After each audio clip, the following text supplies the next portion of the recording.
lo denunciaremos y entonces instituciones penitenciarias se asustará, el juez de vigilancia penitenciaria se asustará y dirán, oh, lo vamos a mantener dentro, que no salga todavía, que no salga todavía, que no salga todavía. Y volverá a pasar. Y pasarán un par de años más y le intentarán dar permisos otra vez, porque también lo dice nuestra Constitución, que hay que reinsertar a los presos para que entren de nuevo en la sociedad, y esos permisos carcelarios se les dan para que paulatinamente se vayan reincorporando a la sociedad. Pero como titular, te quiero dejar que máximo que cumplirá en la cárcel 20 años. Reales, primer permiso, primera salida a los 10. Fíjate que si dependiera de Catalina, el hombre, son palabras tuyas que hemos oído en el reportaje, Santiago del Valle se pudriría en la cárcel. Tú serías partidaria entonces de hacer más duras las penas contra los pederastas, ¿no? Hombre, por supuesto. Que deberían de ser bastante más duras de la que son. Dime, Olga, dime. Sí. Es que aquí hay un elemento que hay que tener en cuenta. En realidad da igual el tiempo que esté en la cárcel. Y voy a decir por qué. Porque un pederasta es crónico. Estas personas, si no reciben un tratamiento, y está por ver si es efectivo en todos los casos, cuando salga va a seguir con su patología. Luego vamos a eso, Olga, luego vamos a eso, porque quiero que Jorge me diga de dónde viene este interés de Santiago por exculpar a su mujer y a su hermana. Yo creo que es una reacción lógica, ¿no?, de una persona que se siente atrapada, ¿no?, que ha llegado al final de toda su espiral delictiva, ¿no? Él se ve que la justicia está sobre él ya, se ve que está encerrado, que le acusan del asesinato de Mariluz, y entonces él en ese momento, yo creo que como un gesto, quizá a lo mejor se puede entender, de cariño hacia sus familiares, un gesto de amor, porque en ese retrato de la bestia que se ha hecho quizás se pueda haber también un gesto de amor, pues decide asumir él toda la culpabilidad. Señor Cortés, Juan José, que no se encuentra en este plató, sino cerquita, en una sala anexa. Juan José, ¿por qué te ha indignado tanto que se haya filtrado esta declaración de Santiago del Valle? Bueno, sencillamente porque el caso del asesinato de una menor, en este caso mi hija, no puede ser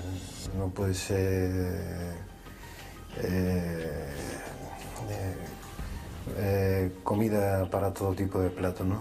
Pienso que esto tiene que ser y llevarse de una manera exquisita, es una cosa muy seria, y filtrar datos tan importantes y tan relevantes como para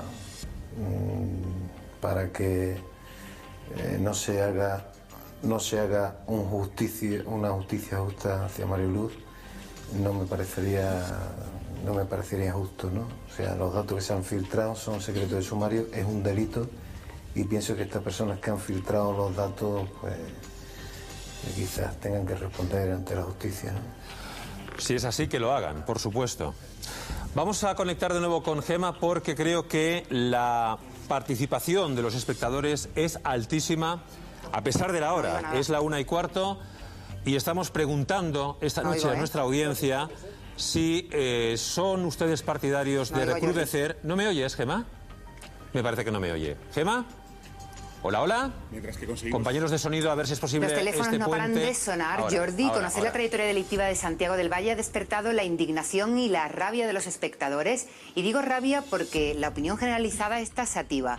Cadena perpetua para las personas que han cometido abusos, porque consideran, igual que decía Olga Bertomeu, que estas personas vuelven a reincidir. Te digo los últimos datos. Tenemos 67.000 SMS, 14.000 llamadas, y el 98% considera que sí debe existir ese registro público de pederastas. Quieren conocer el rostro y el nombre de esas personas que han abusado de menores y que pueden estar a su alrededor, viviendo quizás cerca de su casa, como ocurría en el caso de Mariluz. Y solo el 2% están en contra de que se haga esta medida, porque consideran que esto impediría que se reinsertaran en la sociedad y que serían discriminados. Sigan opinando, llámenos, porque su opinión esta noche es muy importante. Ustedes deciden. Muy bien, muchas gracias, Gema. Volvemos a conectar dentro de unos minutos. Jorge siguió paso a paso el juicio contra Santiago del Valle por abusos a su propia hija. Aquí tengo esa polémica sentencia, ¿no? ¿Cómo viviste todo eso, Jorge? ¿Qué es lo que más te llamó la atención de la actitud de la bestia? A mí lo que más me llamó la atención de la actitud, o la actitud que tuvo, ¿no?, que tuvo Santiago del Valle en este juicio, fue precisamente que mantuvo, a pesar de que se había desmontado ya toda la historia de la acusación que él hizo al profesor de gimnasia, ¿no?, imputándole los abusos sexuales a su propia hija. Esa sarta de mentiras que hemos visto. Esas mentiras, esas falsas imputaciones que hay que recordar que hicieron que una persona estuviera 1 año y medio imputada en un proceso penal con toda la estigmatización que tiene, ¿no? Claro. Un caso que a una persona pues le acusen de abusos sexuales, ¿no? Pues ese juicio, que venía precedido por toda la expectación, Santiago del Valle, lo hemos visto en el vídeo, ¿no?, realizó unas declaraciones, una entrevista, llegaba a pedir el dinero. Bueno, pues todo eso cambió cuando llegó el juicio, ¿no? En el momento del juicio se celebró a puerta cerrada, pero vimos a un Santiago del Valle que ya huía de la prensa. En ese momento ya no quería aparecer ni hacer declaraciones a los periodistas, e incluso durante el juicio pues mantuvo su versión de que él no había tocado a su hija. Vamos a recuperar un par de frases, yo creo que muy interesantes, de Santiago del Valle, que se defendía así de las acusaciones. Vean. Si acusar falsamente a ese hombre, yo lo siento mucho, pero que yo no era mi intención de acusar a ese hombre ni nadie. Yo sé lo que ella me dijo, nada más. Y quiero que se entere todo el mundo. Que yo, antes de abusar de mi hija, abuso de cualquier mayor y que no me tocará nada. Además, tengo mi mujer que yo abuso de ella y ella abuso de mí. La hermana de Santiago está pasándolo fatal esta noche. Otra de las obsesiones de Santiago del Valle era el dinero. Estaba obsesionado con el dinero. Sacar provecho de todas las situaciones. Yo le pido 10 millones como mínimo. Y que Dios quiera que nada más que pida 10. Yo no quiero dinero, pero como esto es lo que más duele, y a nosotros nos duele nuestra hija, como a él le dolería a suya, eso es lo que reclamo. Y si le parece poco, pues en vez de 10, 15. Nacho, este hombre utilizaba los medios. Sí, como se puede ver, independientemente de que tuviese diagnosticado una esquizofrenia paranoide, él era muy listo, es decir, como hemos visto en el reportaje, aunque tenía la posibilidad de ir a casa de su madre o obtener otro alojamiento, él se plantaba con su coche, llamaba al Huelva de Información, ven, hazme unas fotos y una entrevista, que quiero protestar, y utilizaba los medios para sus propósitos. Es decir, canalizaba sus protestas a través de los medios para conseguir un piso gratis, para conseguir dinero, utilizaba aquí los medios para quejarse de la actitud del profesor y en realidad estaba encubriendo su propio comportamiento. Oye, Jorge, ¿y esta seguridad aparentemente aplastante también la mostraba delante del juez? Delante del juez la llegó a mostrar. Él se mostró rotundo diciéndole que él no había abusado de su hija y que no sabía a qué venía todas esas imputaciones, pero él se mostraba muy seguro, muy rotundo en sus declaraciones. En el reportaje, dime, hacer una Olga. puntualización? Sí. Es que yo con ese diagnóstico de esquizofrenia paranoide no estoy en absoluto de acuerdo, porque precisamente se trata de esquizofrenia paranoide o de una paranoia cuando el enfermo siente que el mundo va contra él, que le persiguen, que lo tienen acorralado. Cuando aquí es él el que va contra el mundo, pero además con un desparpajo increíble. Entonces lo discutes con respecto a los propios psiquiatras que le han diagnosticado sentencia. Sí, no, Tiene reconocida minusvalía del 75% hallándose diagnosticado de esquizofrenia paranoide. Isabel García también esquizofrenia paranoide, es decir, pero no te ya creas estaba, que lo que estoy diciendo le exime, no, yo creo que es un trastorno de personalidad disocial, ¿comprende? Y vamos porque paranoide es la recordar persona... que el juez, a pesar de esa esquizofrenia de la que se hace alusión en esta sentencia, dice que Santiago del Valle es consciente en todo momento de lo que hace. Claro. Sabe perfectamente que lo que hace no está bien hecho. Una cosa no quita la otra. Sí, una cosa no quita la otra. Le rebaja la pena. Oye, en el reportaje hemos visto que Santiago abusaba de su hija de forma reiterada. Y ya os hemos dicho que las vecinas lo sospechaban. El padre Nurio para acá, Nurio para allá. Y, papi, ¿pero qué hace? Otra vez me va a lavar el chichi, hay que ver. Y la madre, Ciago, lávale bien a la niña el chichi, que lo tiene coloradito. Una cosa rara, un padre y una niña de 5 añitos todos los días metidos en el cuarto de baño los dos. La niña empezó a quejarse ya después de que le dolía el toto. Yo sentía a la niña llorar de noche y yo he visto que la niña se la sacaba al padre a jugar y la niña empezó a toquetearle la portañuela al padre Y yo le dije, Santiago, esa niña dice, es que quiere jugar conmigo. Digo, ¿qué clase de juego le das tú a la niña? ¿Puedo preguntar por qué nadie denuncia esto? ¿Puedo preguntar por qué la gente sabe que esto pasa y nadie sale de casa y se molesta para denunciar esto? ¿Alguien puede contestar? Pues yo creo que porque la gente vive en su casa, somos bastante antisociales, todos, y creo que la gente no le gusta meterse en conflictos, que lo resuelvan los demás. Yo tengo una idea que siempre he pensado, que los hijos no son solamente de quienes los engendran, los hijos, los niños son responsabilidad de todos y debiéramos de estar implicados. Pero la gente sabe muchas más cosas de las que creemos. Y la gente pasa. Pero esto pasa habitualmente, es decir, en casos de malos tratos, tú entrevistas a vecinos que te dicen, yo veía o escuchaba cómo la golpeaba, pero claro, no me podía imaginar que la fuese a matar. Es decir, este comportamiento es cierto, cada uno se preocupa de lo que pasa en su hogar y no de lo que pasa afuera. Quiero decir, tendría que, por ejemplo, en el caso de la violencia de género, tendríamos que repudiar a las personas que cometen los abusos, claro. Y hay gente que se toma café con ellos y les ríe las gracias. Ya. Bueno, también pasa otra cosa, ¿eh? ¿Y para qué sirve denunciar? A lo mejor será un poquito más tarde, porque si tú vas, declaras y denuncias, pero luego después de un juicio, pues resulta que te lo ponen en la calle, que voy a referirme brevemente a un caso que estoy llevando ahora mismo, y además la misma sección séptima de la Audiencia de Sevilla, que tuvo entre sus manos el caso de Mariluz. Resulta que hay una persona, estoy llevando una niña, una menor, de un agresor sexual con violación, 12 años de condena. Y hace nada, unos meses, la Audiencia de Sevilla, la sección séptima, lo ha dejado en la calle porque ni lo había metido. ¿Por qué? Porque tenía trabajo, tenía domicilio fijo, tenía mujer e hijo, y entonces no había riesgo de fuga. Pero si el riesgo de fuga no es lo peligroso... Pero no seas pesimista, hay que denunciar, porque si le decimos a la gente no denuncie, vamos, al libre albedrío. Que lo estoy denunciando aquí, pero sí. No, digo que los vecinos deben denunciar. Mi pregunta es retórica, Nacho, mi pregunta es retórica. Y lo dice la ley. Lo que hace Olga es explicar de alguna forma por qué los humanos actuamos así, ¿no? Es decir, no actuamos cuando se nos está pidiendo a gritos que lo hagamos. Han hablado de ir a firmar del 1 al 15 y que lo hace religiosamente. Y del 1 al 15 puede hacer lo que le dé la gana y del 15 al 30 también. O sea, quiere decir que hay un desconocimiento por parte de los juristas de lo que es un perfil de un pederasta. No tiene ni idea de cómo se comportan. Nacho, ¿qué tipo de pruebas son necesarias para condenar a una persona por abusos? Hay que diferenciar entre abusos sexuales y agresión sexual, porque no es lo mismo. El abuso sexual es cuando no hay violencia, cuando no hay intimidación, pero yo te puedo tocar sin tu consentimiento. Eso sería un simple abuso sexual. En este caso es muy difícil, porque científicamente, si yo te toco ahora mismo, no quedan pruebas, no quedan vestigios, no queda nada. Es muy difícil desde un punto de vista científico, con lo cual, si la persona abusada está viva, sería su testimonio.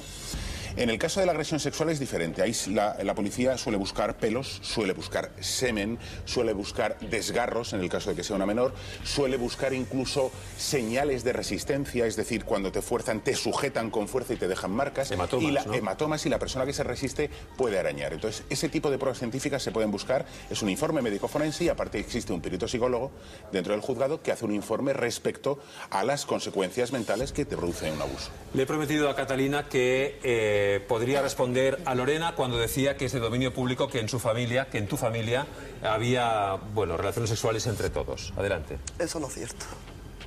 Te digo yo a ti que no es cierto. Porque toda esa información te la da equivocada, muy equivocada. Catalina, eso lo cuentan los vecinos del barrio. Pues te digo yo a ti que no, mira. No, sí, yo no tengo por qué dudar de tu testimonio, pero... Mira, hombre, la cosa fue porque mi hermano me dio una patada en el ojo. Supuestamente, cuando yo me pude escapar de mi casa por las escaleras, al llegar a las escaleras, pues me dio otra patada en la espalda. Entonces, bajaba una vecina y le empecé a decir, socorro, ayúdame, ayúdame, socorro, ayúdame. Fue lo que dije. Entonces la vecina lo que me contestó, uy, yo no. A mí no me metan problemas, yo no quiero lío, yo no quiero problemas. Se dio media vuelta y se fue. Yo iba, claro, ensangrentada porque me cogieron puntos. Eso fue. Pero de que ahí estábamos unos liados con otros, te digo yo a ti que no es verdad. Ya puedan decir los vecinos lo que... Sí, además, Catalina, yo he comenzado diciendo, yo no tengo por qué dudar de tu testimonio, por supuesto, ni de la agresión de tu hermano, ni del abuso sexual. Y sobre todo yo he comenzado diciendo que esto es una especie de leyenda que se ha creado en torno a la familia del Valle. No sabemos hasta qué punto es verdad o no. Y bueno, lo que conocemos de tu familia, sobre todo de tus padres, porque bueno, ellos ya no viven, es un poco el testimonio que recogemos de los vecinos del barrio. Y ellos sí hacen mucha referencia a la figura de tu madre, que tu madre precisamente públicamente decía que ella permitía que mantuvierais relaciones sexuales entre vosotros para así evitar que lo hicierais con la gente de la calle. Bueno, evidentemente no sé si eso bueno, es yo iba a decir cierto. una cosa y no la quería decir, la voy a decir. Bueno, ¿por qué me casó con 14 años? Huyendo, me imagino, ¿no?, del entorno de... No, ¿por qué me casó mi madre con 14 años? ¿Qué te obligó a casarte, quieres decir? Claro, ¿por qué me casó? Si ella prefería que mis hermanos lo hicieran conmigo y no con otro hombre, ¿por qué me casó? ¿Y nunca te explicó y nunca te dio explicaciones por qué ella no? Pues no. Porque no me dio explicaciones. tú también has contado, por ejemplo, que cuando condenaron a tu hermano Santiago del Valle por abusar de su hija, ya tu madre era mayor, y para ella fue un duro golpe saber que que su hijo abusaba de su nieta. En esos momentos tampoco ella te pudo explicar por qué en su día Pues sí no, permitía que cayó. Santiago hiciera eso contigo y no le extrañó, y cómo le extrañó que hiciera lo mismo con su propia hija. Y me he quedado con esa pena de que no me contara ni me explicara. Me he quedado con eso y ya está. Ella se murió y no me contó nada ni me explicó. Pues mira, pues lo hice por esto, o lo hice por vergüenza, o por una deshonra, pues cayó. Claro. Y me he quedado con eso. Venga, ya está. Es trágico comprobar que muchos lo sabían, pero que nadie hizo nada. Santiago del Valle no solo siembra el dolor en las niñas, sino también en el entorno. Los padres de la mujer de Santiago llevan años sin ver a sus nietos. No quieren saber nada. Nada, como si no existiera el mundo. Porque yo no tengo a nadie que me haya hecho daño. Porque muchos han muerto de ya una picada de daño a mí. Yo hace 12 años que no la veo y no la quiero ni ver. Acercado que cada una más de los amigos de todas las personas. A ustedes lo que tenían mis hijos y a todos aquí, que lo tiene el pueblo emocionado y de cuenta. Aquí afuera, afuera, toma paso. Mato, me lo mato. Hace 12 años que se juega aquí, que la estoy yo de mi casa. Y nosotros no la vemos vuelta a salir nada del mundo. Las niñas dicen, ¿verdad? Que hace 12 años Ya que lo la sé, vemos. ya lo sé. Vamos a ver, Jorge, ¿dónde están los hijos de Santiago en estos momentos? ¿Han sido adoptados? Sí, efectivamente, los hijos de Santiago del Valle, desde el año 99, cuando se descubrió que él abusaba de su propia hija, pues la Junta de Andalucía le retiró los hijos, declaró la situación de desamparo legal, que fue avalada por la justicia, e incluso pues luego la Junta de Andalucía se personó como acusación particular en el proceso contra Santiago del Valle. Y de sus hijos no se sabe dónde están y mejor que no sepamos dónde están, porque Están tampoco en vamos a acogimiento. condenarlos en vida por ser hijos de Santiago del Valle. Estoy totalmente de acuerdo, completamente de acuerdo. El juez Rafael Tirado condenó a Santiago del Valle en un tiempo que podríamos calificar de récord. Sin embargo, por una serie de dilaciones, el fallo no se ejecutó. Vamos a ver un fragmento de los hechos probados.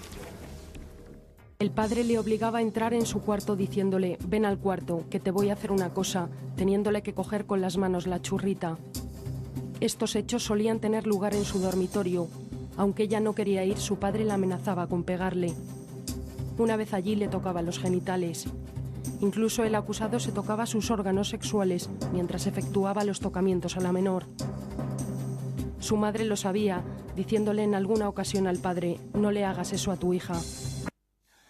Decimos tiempo récord y es así, ¿no? El 30 de abril del 99, Santiago del Valle le retiran la guardia y custodia de sus hijos. El 22 de octubre de 2002 se celebra el juicio oral contra Isabel y Santiago y al cabo de menos de un mes, a las 3 semanas, se emite el fallo de la sentencia. Se emite el fallo en menos de un mes. El 15 de noviembre ya hay sentencia que condena a Santiago del Valle, y a mí me gustaría destacar que el juez Rafael Tirado, que ha sido muy criticado, ¿no?, pues en este caso, la verdad es que condenó a Santiago del Valle con una prueba que hoy pues posiblemente podría haber resultado absuelto, porque él lo hizo sin que declarara a la víctima en el juicio. Es decir, actualmente lo que se hace cuando es una menor de edad, pues declaran a través de videoconferencia. Pues en este caso sí, es lo que se suele hacer. Pues en este caso... Ojalá fuera así siempre. Se suele hacer con videoconferencia, y en este caso pues el juez no tenía esos medios, no se pidió que declarara a la niña en el juicio, y lo que se hizo fue a través de las entrevistas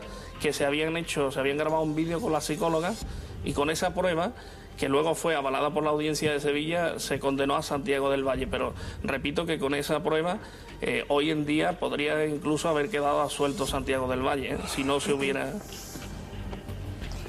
Este es un debate largo. Desde luego. Ese sería un debate largo, el tema de las pruebas, las no pruebas, la rapidez de la sentencia. En cualquier caso, no me preocupa tanto la rapidez de la sentencia, sino el que no se cumpliera, es decir, que no ingresara en prisión. Claro, porque Santiago del Valle fue condenado nuevamente por abusos a otra menor en 2004. Ninguna de las dos sentencias se ejecutó. Vamos a ver por qué ocurrió esto. Santiago del Valle fue juzgado por abusar sexualmente de su hija en octubre de 2002. 2 meses más tarde fue condenado. ¿Por qué no entró en la cárcel?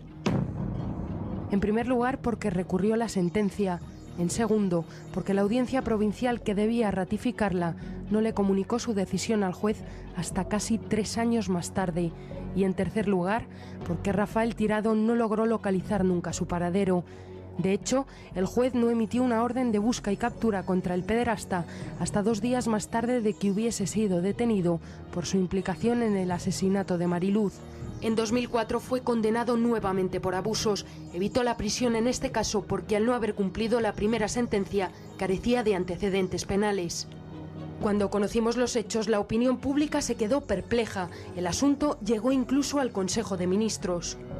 Estamos ante un hecho muy grave, que hay que esclarecer hasta el final y que hay que exigir responsabilidades también hasta el final y hacer recaer todo el peso de la ley sobre los responsables.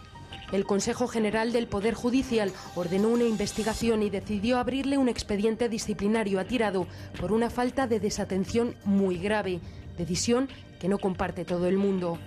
Parece que sí se ha podido producir una dilación en la tramitación de la ejecución de la sentencia impuesta. Desde mi punto de vista pone de manifiesto la insuficiencia de los órganos judiciales en España, que creo que es un mal endémico, y la sobrecarga de trabajo que soportan en los juzgados.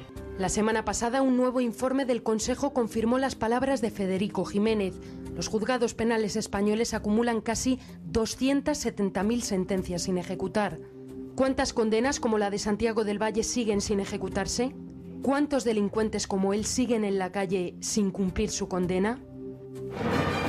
Llegados a este punto del programa se incorporan a la mesa Juan José Cortés, el padre de Mariluz, y Francisco Vieira, que es presidente de la Audiencia Provincial de Madrid. Buenas noches, gracias por estar aquí. Señor Vieira, ¿quién es el culpable de que Santiago del Valle no cumpliera ninguna de las 2 condenas? Cuéntemelo, por favor. Sí, ya le pongo bien el micro, no se preocupe. A ver, dígame. Bien, lo que conocemos de este caso es que alguna disfunción en el funcionamiento de la Administración de Justicia ocurrió. Evidentemente... Eso está claro. Está clarísimo. Hay una disfunción, una condena impuesta, una dilación en la ejecución de esa sentencia y, evidentemente, lo que en estos momentos está investigando el Consejo General del Poder Judicial, el Ministerio de Justicia y creo que la Consejería de Justicia de la Comunidad es quién es el responsable de esa dilación. Yo no quiero ser impertinente, o quizás sí, pero en todo caso esa dilación ha terminado en asesinato. Óigame, no minimicemos las cosas, ¿eh? Evidentemente que no. Y aquí nadie ha dimitido, aquí nadie ha dicho ni mu. Se podría haber evitado entonces, ¿no?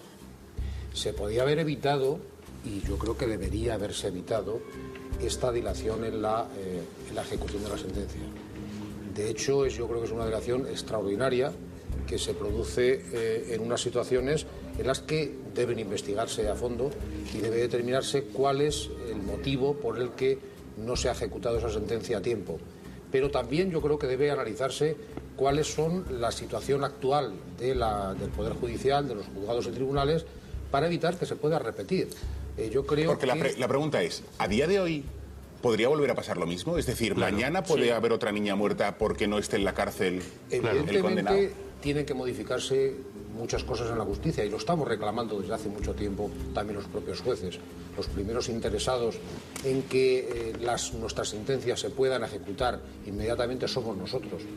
Los primeros interesados en que el sistema funcione, que el procedimiento sea un procedimiento adecuado, que los medios que dispongamos sean los adecuados, somos nosotros.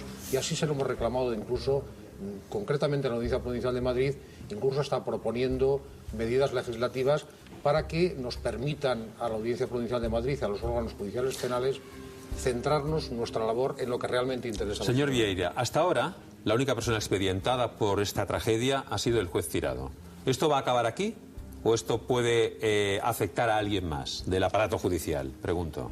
Yo lo que creo que independientemente del resultado final de los expedientes disciplinarios, creo que también hay un expediente disciplinario abierto contra la secretaria del juzgado.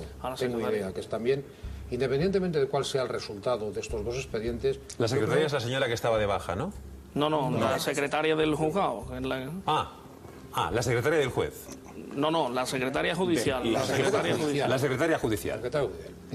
Pero yo creo que independientemente de cuál sea el resultado de estos dos expedientes disciplinarios, lo importante es ver en qué ha fallado, en qué puede fallar el sistema judicial, cuáles son las disfunciones que hoy por hoy se producen en todo el sistema judicial, porque yo creo que esto puede ser un hecho aislado, pero evidentemente no nos podemos conformar con exigir las responsabilidades que sean necesarias. Es necesario que el Poder Judicial se afronte en el futuro esta situación con las debidas garantías. Hombre, faltaría más. Yo estoy viendo a Juan José cada vez más indignado.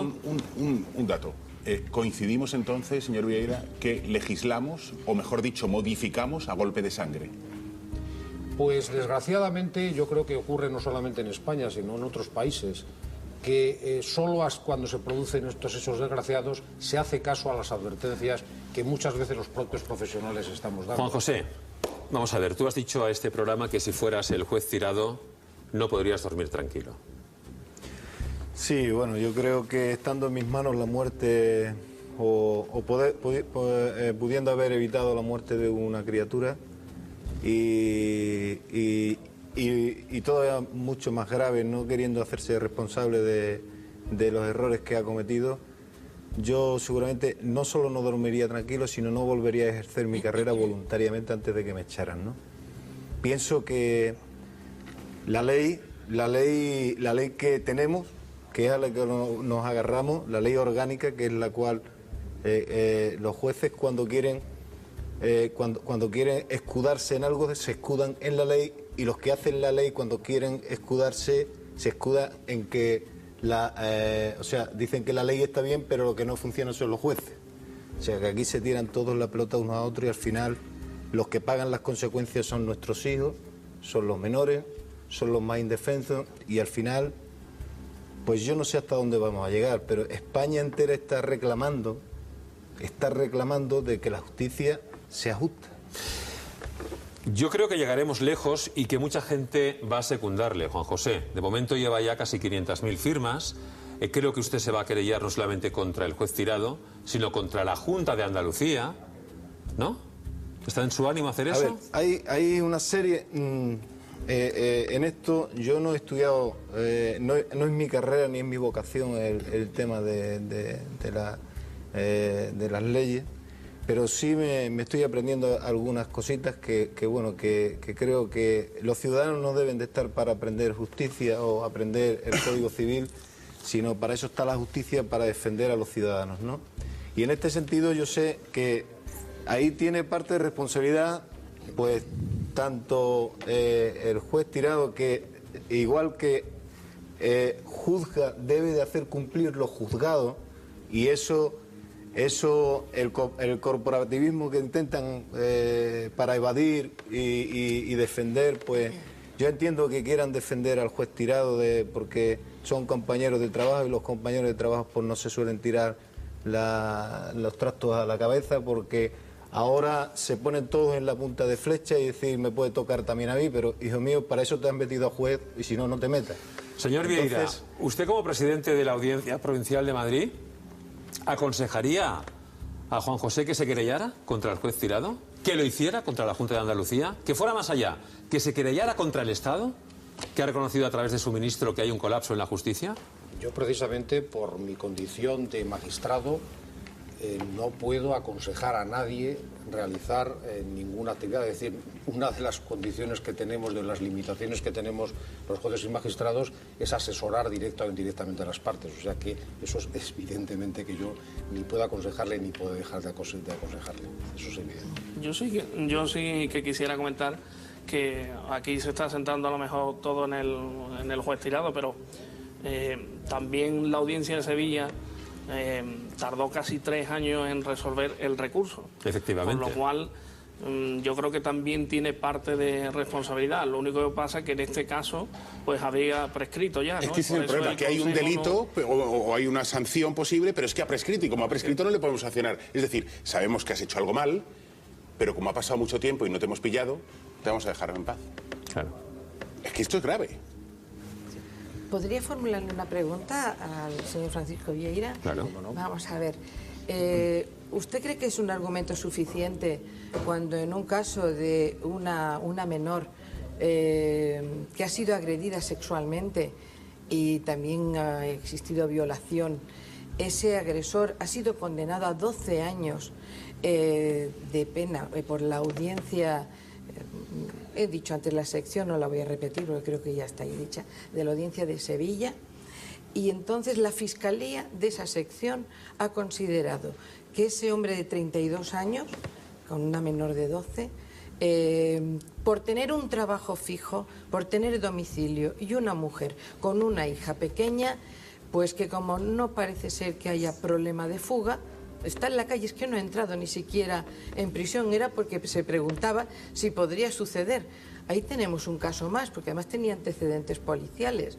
Y resulta que si se conoce el perfil de los pederastas, sabemos que es una patología crónica, que en cuanto pueda lo va a repetir, que lo único que tiene que hacer, y están muy satisfechos en la audiencia, es con que va a firmar el día 1 y el 15. Bueno, y en medio pues hay días para poderse divertir a costa de menores que pueden perder la vida. Creo que está hablando, imagino, de prisión provisional. Me imagino que habrá sido una condena en primera instancia y que estará pendiente de la resolución de un recurso de casación. Sí. Supongo que será eso. Sí. Supongo que será eso. Pero parece ser Pero en que tienen cualquier que ser caso, los 2/3. me parece que estamos entrando en un terreno muy complicado para el público desde el punto de vista legal. Era por si están en la calle o no, si puede suceder. No, realmente esto es una cuestión que ya afecta a la prisión provisional. ¿Y cuáles son los requisitos de la prisión provisional? Que son muy diferentes de los de una condena definitiva.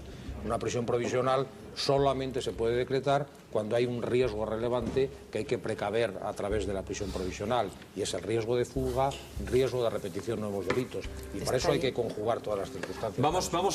Vamos a pulsar la opinión de los espectadores y espectadoras de este programa. Estamos preguntándonos esta noche si son ustedes partidarias de la elaboración de un registro público de pederastas, y lo estamos haciendo a través de mensajes de texto y llamadas. Gema, por favor, cuéntanos cómo va la noche a nivel de respuesta. El público está volcado en este caso, Jordi. Hemos recibido más de 15.000 llamadas que así lo ponen de manifiesto. Quieren que se les oiga y quieren que su opinión no quede en saco roto. Se mantienen los porcentajes. El 98% de la gente que nos ha llamado considera que se debe establecer en este país un registro público de pederastas que no pueden estar al margen de la identidad de estas personas. Y además nos piden que le transmitamos a Juan José, el padre de Mariluz, su más sincero apoyo total y absoluto. Y sin embargo el 2% sigue confiando en que estas personas pueden reinsertarse. Opinan que tienen el derecho de todos los españoles, que somos todos iguales ante la ley, y confían en que así sean. Por supuesto que queremos oír su opinión. Por supuesto que queremos que cuente, y le damos la oportunidad a través de este programa. Si quieren que se establezca en España un registro público de pederastas, pueden mandar un SMS al 7522 o llamando al 905 44 5901. Si no están de acuerdo, si no quieren conocer la identidad de estas personas que abusan de menores, manden un SMS con la palabra retrato no al 7522 o llamando al 905 44 5902. Esta es su oportunidad. Gracias, muchas gracias, Gema. Sigan votando, por favor, sigan llamando, si son tan amables. Decía, y creo que estamos de acuerdo, que es de gran utilidad esta encuesta. Vamos a escuchar al coordinador general del Hospital Universitario Balme de Sevilla, un eminente pediatra, el doctor Juan Gil, cómo nos refiere los síntomas algunos de los síntomas que presentan los menores que son víctimas de abusos sexuales. Son niños tristes, muy tristes, o son niños que tienen trastorno del comportamiento sexual, tienen unos conocimientos impropios para su edad, de sexualidad, o tienen unas conductas sexualizadas impropias, o los juegos incluso, o el vocabulario, o bien tiene algunos síntomas, tiene un sangrado vaginal, tiene un himen roto, tiene un embarazo, tiene una enfermedad de transmisión sexual, tiene arañazos, tiene equimosis, tiene cardenales.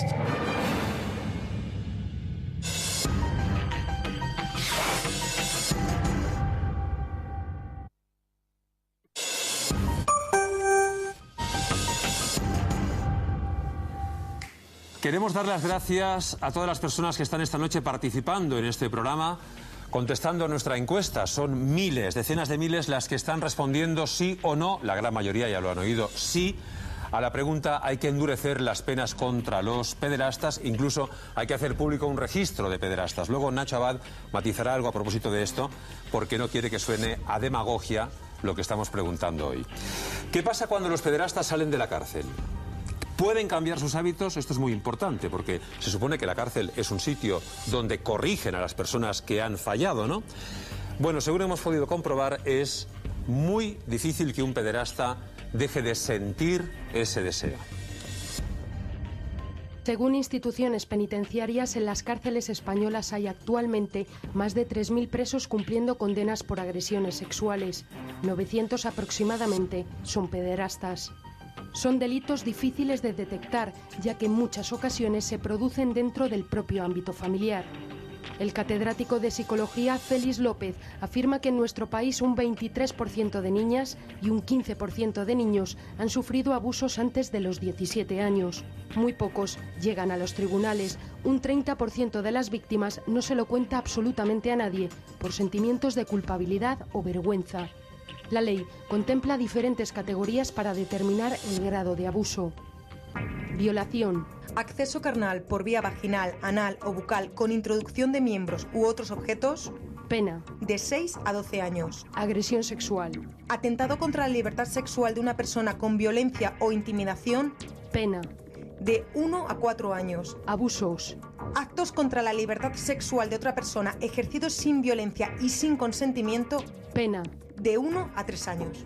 Si las agresiones sexuales son sufridas por menores de 13 años o enfermos, las condenas oscilarán entre 4 y 10 años, y con penas entre 12 y 15 en el caso de violaciones. ¿Pero es la cárcel la solución? Las penas de prisión no se imponen para hacer terapia, se imponen para castigar a la gente. Ellos, cuando hacen la conducta, saben lo que está bien y lo que está mal, pero no pueden controlarse. El pederasta, per se, es muy tendente a la reincidencia. Tenemos que intentar, con esa reincidencia, es reducirla en la medida de lo posible. Y hay diferentes posibilidades, pero una de ellas son los tratamientos. Una importante que tenemos son los tratamientos. Un proyecto pionero desarrollado en la prisión de Brians 2 de Barcelona ha demostrado que los agresores sexuales bajo tratamiento tienen un nivel de reincidencia menor que los no tratados. Consisten en esencia en 3 tipos de cosas: cambio de conductas o de hábitos y sobre todo de comunicación, cambio de pensamientos, de justificaciones del delito y mejora de la capacidad emocional. A este tipo de terapias hay que añadir los tratamientos farmacológicos destinados a la supresión de la libido. En nuestro país no se pueden administrar sin el consentimiento de los agresores sexuales. Lo que se ha llamado castración química, que ha sido muy reconocido, es un mal término porque no es una castración, no se cortan los testículos. Lo que hacemos es quitar la hormona testosterona circulante de estos individuos. ¿Para qué? Para que de alguna forma disminuyan sus deseos sexuales, disminuya sus fantasías sexuales, inclusive se ve mermada su erección. Evidentemente, esta persona está totalmente capacitada para hacer tocamientos, para hacer agresiones que no son puramente las sexuales. Puede ser que busquen otras formas de acercamiento a los niños, inclusive más peligrosas. Ningún método garantiza que los agresores no vuelvan a actuar. Lo que no existe es el factor de riesgo cero. Se buscan soluciones, quizá definitivas no las tenga nadie. Por lo que estamos viendo, los pederastas no se recuperan, vamos, no se regeneran. En la cárcel solamente se les aparca un tiempo, ¿no? Porque cuando salen vuelven a actuar, Olga. Sí. He comentado antes que están considerados como crónicos, una patología crónica, y que además están aislados, no tienen a mano el elemento que desencadena el estímulo. Pero a mí me gustaría dejar un poquito de lado porque se hace mucho hincapié en lo sexual. Se hace, en realidad el pederasta es alguien que odia a la mujer, hay un odio personal a las niñas, paga con ellas cosas que incluso en determinado momento hicieron con él, no en todos los casos. Pero hay pederastas que dentro de las cárceles se someten a los tratamientos para recibir beneficios penitenciarios, pero no con la voluntad de cambiar. Dentro de ese ámbito nunca vamos a poder tener el ensayo-error para poder comprobar que si esa persona ha superado. Y tengamos en cuenta una cosa, el pederasta es un alexitímico. ¿Qué quiere decir eso? Que no tiene sentimientos, no se pone en el pellejo de los demás, no le importa lo que está sintiendo la víctima, no se pone en qué dolor ni qué sufrimiento pueda estar pasando. Déjame decirte dos cosas en referencia a lo que estás diciendo. Una, escuché el otro día al exfiscal jefe de Cataluña, el señor Mena, que me parece una persona acreditada, y él sí hablaba de cierto grado de reinserción, incluso daba datos concretos de reinserción de gente que había cometido agresiones sexuales. Y segundo, cuando hablas de la falta de empatía... No digo total, no digo que no todos, pero es que no hay elementos allí para poderlo comprobar. Cuando hablas de la falta de empatía de los violadores con respecto a sus víctimas, déjame que te lea solo una frase del monstruo de Amstetten. Declaración suya es: cuando violaba a mi hija sabía que le causaba dolor, pero me daba igual. El deseo de hacer cosas prohibidas me dominaba. Mi hija era como una droga. Esto es lo que yo siento. El dolor, pero el dolor le animaba, por eso estoy diciendo que odiaba. La conducta que hace es porque el dolor ajeno le está sirviendo a él. Por lo que estáis contando, insisto, la cárcel solamente sirve para que el pederasta deje de actuar. En consecuencia, si esto es así, entiendo la postura del señor Cortés, que está pidiendo que si la cárcel está imposibilitando la actuación del pederasta, pues que se queden en la cárcel para los restos, ¿no? Sí, además no solamente... Mira, en esta campaña que estamos realizando hay algo que es evidente, ¿no? Y es que lo que cae por su propio peso hay que valorarlo en su justa medida, ¿no? Y en España estamos haciendo no solamente una campaña a favor de la cadena perpetua y la lista de pederastas, sino también está sirviendo de termómetro, ¿no? de cómo está la situación en España en este sentido, ¿no? Yo me he encontrado a pederastas que han venido a firmar con su mujer de la mano para firmar la cadena perpetua y la lista de pederastas. Y la mujer ha estado hablando que su marido no lo puede dejar solo ni un instante, porque si lo deja solo, sabe lo que va a hacer. Actúa. Exactamente. Claro. Entonces, ellos mismos saben que no tienen capacidad de reinserción, que en el momento de que lo dejen un minuto solo y se le cruce una niña por delante, van a ir a por ella, porque son depredadores, y es un término sociológico o psiquiátrico, que todos lo utilizan. Señor Vieira, ¿entonces qué hacemos? Pues con nuestro ordenamiento jurídico actual, nada. No se puede hacer nada. Una vez cumplida una condena, no hay posibilidad de establecer ningún tipo de medida de seguridad, ningún tipo de control. Sería lícito y, por lo tanto, hoy por hoy no podremos hacer nada. Los abusos a menores son mucho más frecuentes de lo que imaginamos. Un equipo del programa ha estado esta misma semana en el Hospital Universitario Balme de Sevilla, que cuenta con una unidad especializada en estos casos. Quiero que escuchen lo que nos ha contado su coordinador, el pediatra Juan Gil. Parece que el abuso no existe. Parece que el abuso solamente son los casos puntuales de Mariluz, los casos puntuales de Austria, los casos puntuales que salen en determinados medios de comunicación y que escandalizan mucho, pero hay que creerse que los abusos sexuales brutales existen a nuestro alrededor en todas las etapas. Te puedo decir que tenemos ahora mismo acumulados 300 casos en mi hospital, 308 casos en mi hospital, y un hospital comarcal. Más de 300 casos en un hospital comarcal. A Juan Gil, al doctor Gil, le hemos preguntado también si los pederastas pueden cambiar sus hábitos. Su respuesta, escuchen, es contundente. Podrían, si quisieran, controlar perfectamente su conducta. O sea, no hay ningún factor patológico, no son enfermos, que digamos no pueden controlar su impulso. Sí lo pueden controlar, pasa que no quieren. ¿Cuentan los niños los abusos que sufren? Según el doctor Gil, no lo hacen, y si no lo hacen es básicamente por miedo. El niño te puede contar a sus padres lo que le está pasando, lo que le está ocurriendo, lo que alguien está haciendo con ellos, pero cuando ven lo que se está derivando de su relato, de lo que está contando, pues evidentemente el niño se vuelve atrás inmediatamente. Y cuando le pide a un señor vestido de negro que por favor le cuente lo que hace 3 años le hacía su familiar o aquel señor, pues entonces se va a quedar callado. Entonces esa negativa, esa retractación del diálogo es propia de un niño. Los niños jamás traicionan a un familiar. Nacho, dime cómo afrontan el delito de la pederastia en otros países. En Estados Unidos, por ejemplo, está la ley Megan. Era una niña que, como Mariluz, un vecino la secuestra, agrede sexualmente, tenía antecedentes. Entonces allí, a raíz de aquello, que fue a mediados de los 90, se hacen listas públicas de acceso público a la que todo el mundo puede saber si tiene un vecino pederasta. En el Reino Unido estaba el caso de Sarah Payne. Esta chica le pasó lo mismo también que a Mariluz. Y en este caso sí existen listas, pero solo de uso policial. Eso sí, el agresor sexual tiene que comunicar si quiere un trabajo, si quiere ser profesor en un colegio, que es agresión sexual, y la policía lo tiene controlado, pero no son de acceso público. Y esto me hace tener una reflexión, Jordi, que es la siguiente razón de la pregunta que estamos haciendo, en la que están participando masivamente los espectadores. Y es la siguiente.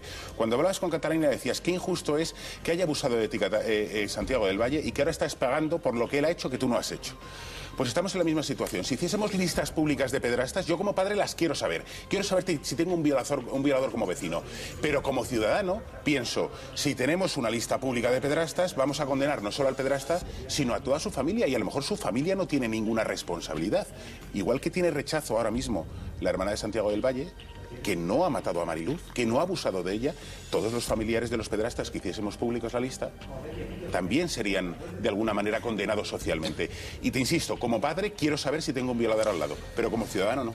Creo que es una reflexión muy interesante, la verdad. También es un aspecto importante que se ha puesto de manifiesto en esta grabación, que es el tratamiento que se le tiene que dar dentro de un proceso penal a los menores que sufren agresiones sexuales. Se decía, un niño no puede, delante de unos señores vestidos de negro, no va a reconocer los hechos, los abusos a los que ha estado sometido y sobre todo cuando va a perjudicar a un familiar. Para eso es que yo creo que es importante también que en nuestro proceso penal también se introduzcan unas medidas que yo he tenido ocasión de ver su funcionamiento en otros países.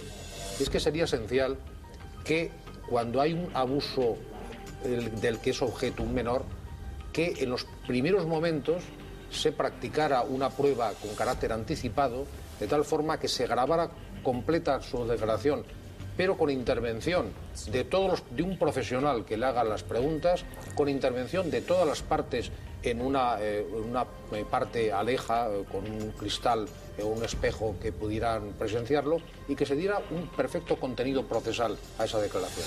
Y que esa declaración, posteriormente, se pudiera simplemente, esa grabación constituyera ya la prueba para el resto del proceso. Es que, perdóname, quiero recuperar un momento que antes ya hemos apuntado.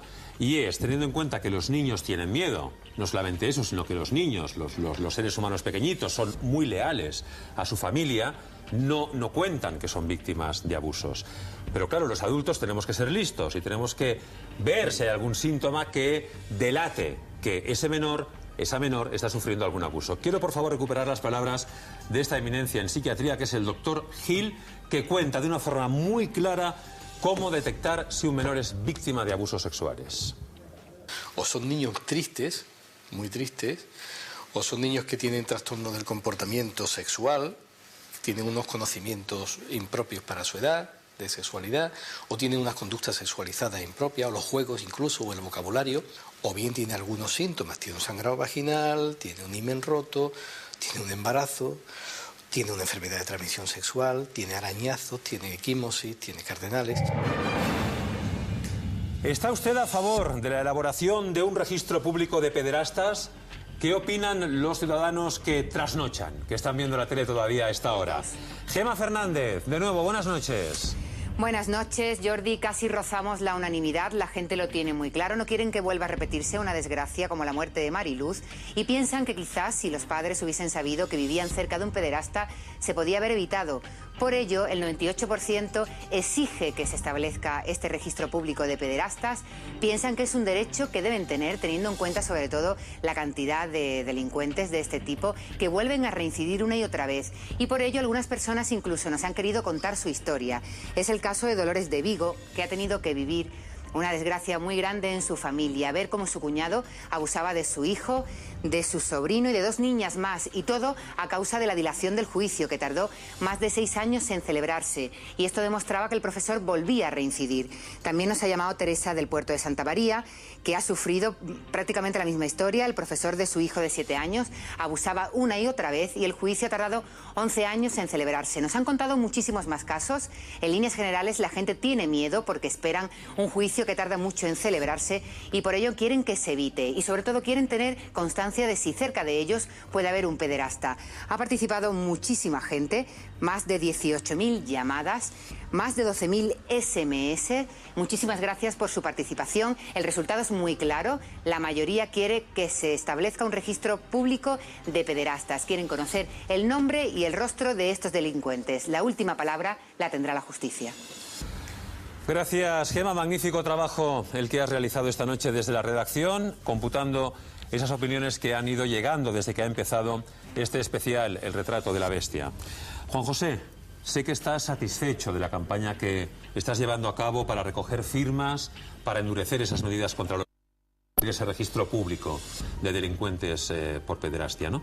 Casi 500.000 llevas ya, ¿no? Sí, hay 420.000 firmas aproximadamente, pero tengo que rectificar una palabra. Yo no puedo estar satisfecho.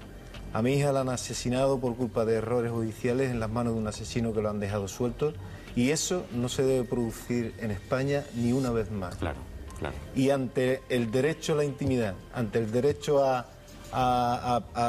traer prejuicio en personas que delinquen, que van contra la integridad de los menores, está el derecho a la vida y el derecho a los menores. Dejadme que diga una cosa muy importante, y es que hay gente que está aprovechándose de esto y está intentando estafar a ciudadanos, haciéndose pasar por familiares de Juan José Cortés y están pidiendo dinero.